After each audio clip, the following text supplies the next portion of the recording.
আসসালামু আলাইকুম প্রিয় দর্শক, আশা করি সবাই ভালো আছেন। তো আল্লাহর মতো আপনারা দোয়া পেয়ে আমি অনেক ভালো। তো আজকে আমি আনন্দিত। আরে কি আনন্দ, আকাশে বাতাসে। কথাটা কেন বললাম জানেন? আজকে বৈশাখ মাসে এই রুদ্র ঝড় বৃষ্টি মিলিয়ে এই বৈশাখের একটা একটা আনন্দ।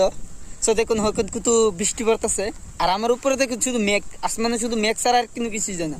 চতুর্দিকে শুধু মেঘ আর মেঘ, আর যে মেঘ বৃষ্টি পড়তেছে অনেক। তো দেখুন আসমানে কিন্তু অনেক মেঘ আছে, মেঘ জমিয়ে জমিয়ে হেই মেঘ এনি রুদ্র এনি বৃষ্টি। তো দেখুন আমার উপরে কিন্তু বৃষ্টি পড়তেছে, আর মাঝে মাঝে কিন্তু বিদ্যুৎ চমকাইতেছে। ফিল্টারের বৃষ্টি না, অনেকে বলে বলে ভাই ফিল্টারের বৃষ্টি, আসলে কিন্তু এটা ফিল্টার দিয়ে বৃষ্টি না, তো এটা আসলে রিয়েল বৃষ্টি।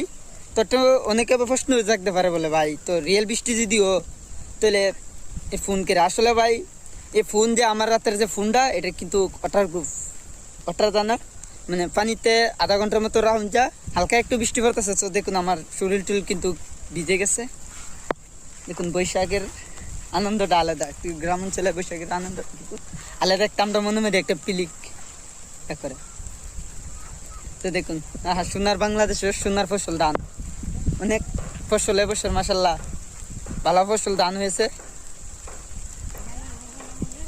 তো আলহামদুলিল্লাহ সবার জন্য দোয়া করবেন এবছরের বৈশাখটা যাতে শান্তিময় ভালো কাটে। সবাই ভালো থাকেন, সুস্থ থাকেন, আল্লাহ হাফেজ। আর সবাই কমেন্ট করে জানায়েন বৈশাখ কার কাছে কেমন লাগে।